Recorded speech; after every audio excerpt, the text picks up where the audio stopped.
Bienvenue dans Une semaine dans le monde, c'est toute l'actualité de la semaine décryptée par nos éditorialistes. Avec nous aujourd'hui, Isis Ascoberetta, chargée de projet à Cartooning for Peace, l'association créée par Plantu et Kofi Annan pour promouvoir la liberté d'expression et notamment des dessinateurs de presse dans le monde.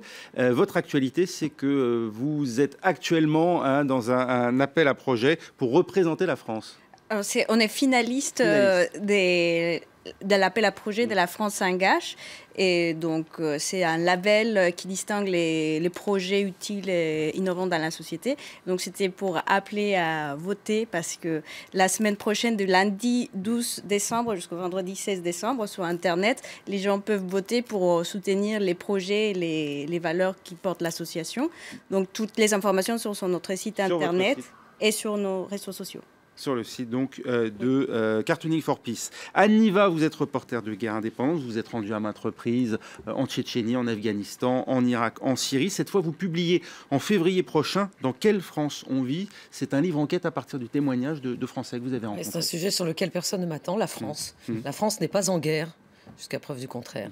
Moi, je suis reporter de guerre et c'est parce que je revenais de pays en guerre en France, dans mon pays, et que je sentais certains malaises, du déni, que je me suis demandé si j'osais essayer de comprendre un peu mieux ce pays en y faisant ce que j'aime faire, c'est-à-dire du reportage. Et on aura sans doute l'occasion d'en parler avec nos sujets du jour. Ziad Lima, vous êtes directeur du mensuel Afrique Magazine et nos téléspectateurs ont l'habitude de vous voir toutes les semaines parmi nous dans cette semaine dans le monde ou presque. Et Joseph Massescaron qui nous fait l'amitié d'être parmi nous aujourd'hui. Vous êtes président du comité éditorial de Marianne et l'auteur de L'horreur religieuse qui vient de paraître chez Plon. Ça fait écho à l'horreur économique de Viviane Forester.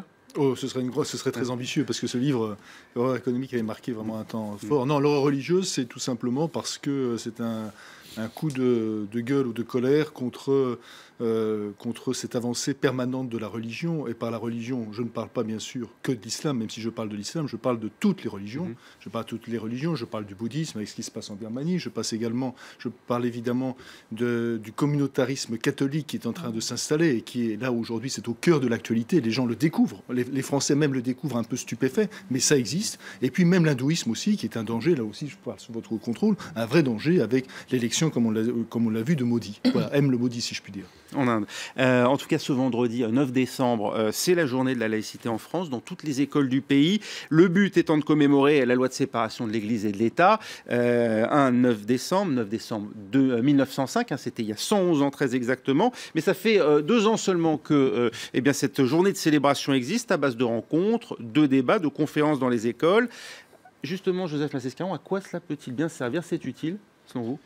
Je pense que c'est utile parce que on est de plus en plus dans la confusion. Pour aller vite, la laïcité, c'est d'abord et avant tout, c'est un cadre juridique. C'est-à-dire que c'est pas une idéologie.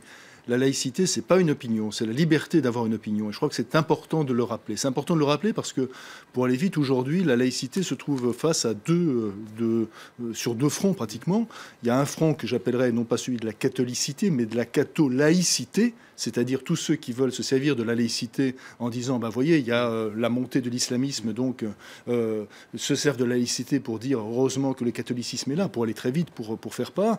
Et puis ça, je réponds à cette question dans l'horreur religieuse. Et puis, il y a ceux qui sont dans, non pas les accommodements raisonnables, mais ce que j'appelle moi les accommodements déraisonnables, et qui sont prêts à passer un certain nombre de libertés, notamment des libertés qui concernent les femmes, mais aussi d'autres personnes, et qui finalement mettent la laïcité un peu sous la forme sous une forme vulgaire, c'est-à-dire présentant la laïcité comme, vous savez, Charles Maurras appelait les laïcs les laïcards, ce qui était dans sa bouche une insulte. Or, ce qui est très intéressant, c'est que le mot laïcard est repris aujourd'hui par une partie de la gauche pour dénoncer les personnes qui défendent justement le principe de laïcité.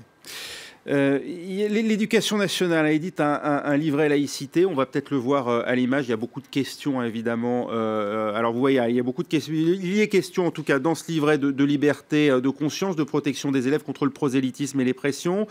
Est-ce que c'est suffisant? Est-ce qu'il ne faut pas aller finalement plus loin dans l'explication, notamment dire pourquoi on veut interdire, par exemple, les signes religieux à l'école? Est-ce qu'on ne devrait pas expliquer davantage, Anne Niva, que simplement rappeler la loi? Ah si, moi je crois qu'il faut expliquer constamment davantage. Je pense que c'est très bien que ce soit la deuxième année de cette journée de la laïcité, mais il va en falloir beaucoup d'autres, parce que c'est très compliqué de comprendre la laïcité.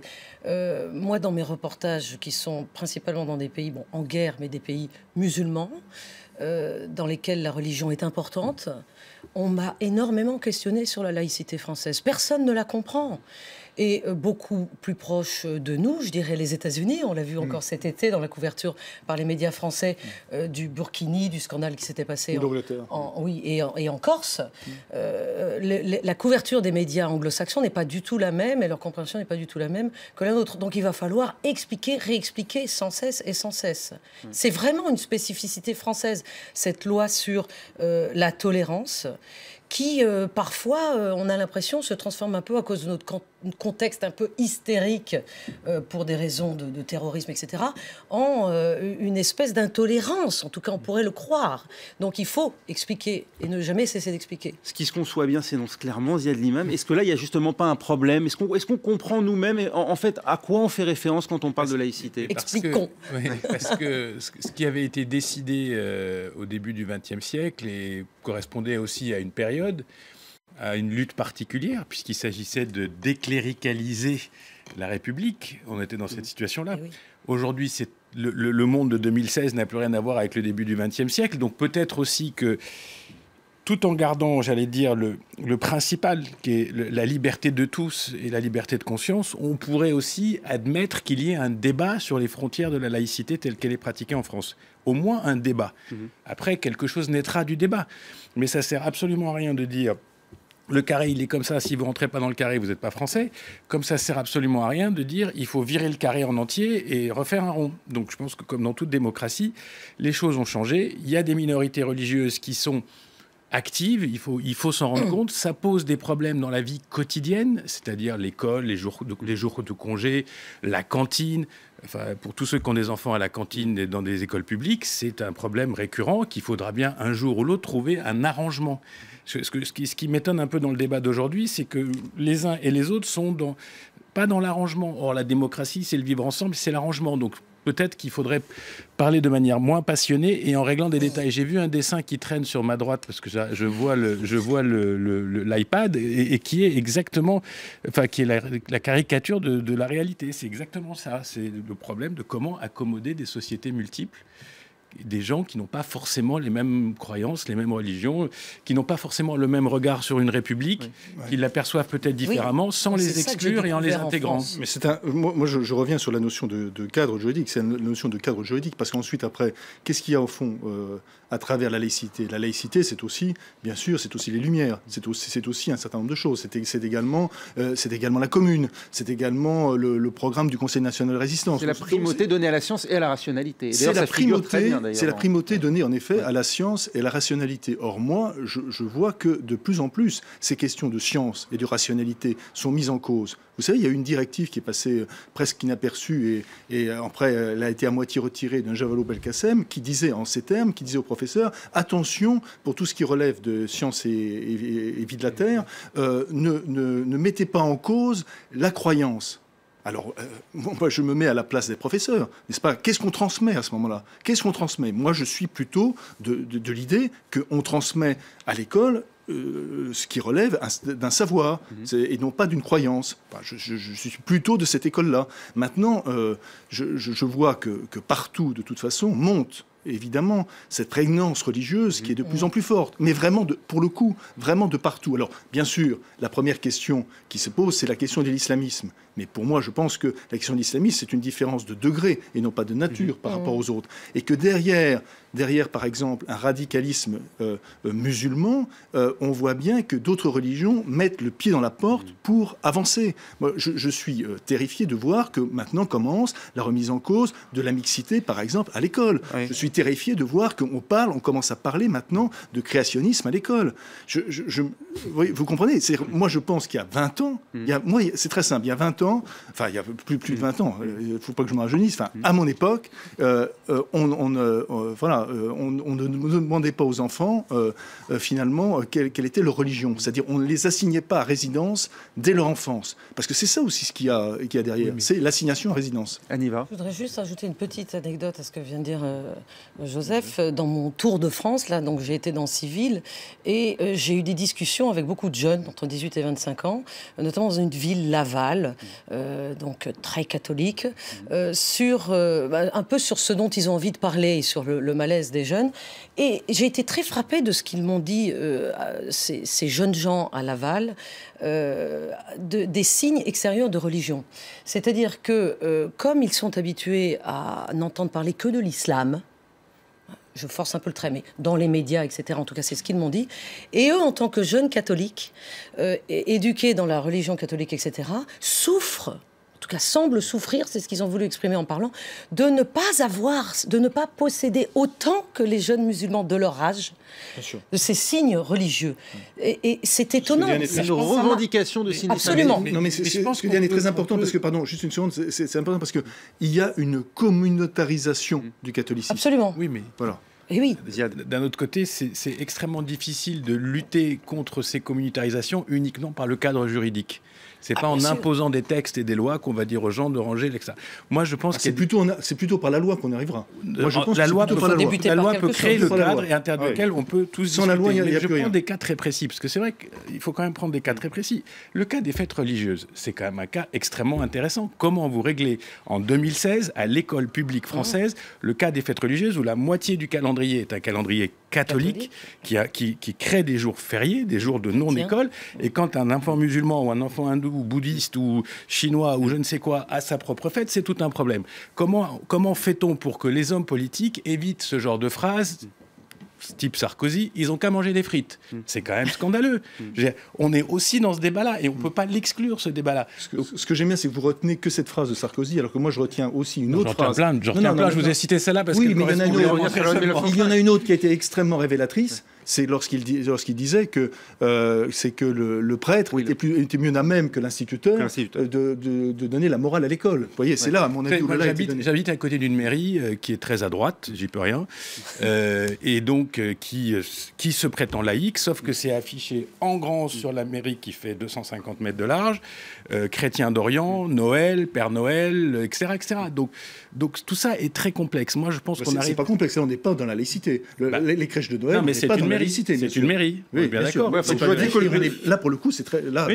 Sauf que le rapporteur du Conseil d'État a dit d'accord, sous condition. Mais attendez, le Conseil d'État depuis 1989, pardonnez-moi, le Conseil d'État depuis 1989 sur ces côtés, ils sont à côté. C'est-à-dire, ils sont vraiment à côté. C'est à chaque fois qu'il y a un mauvais arrêt, une mauvaise décision à prendre, ils la prennent.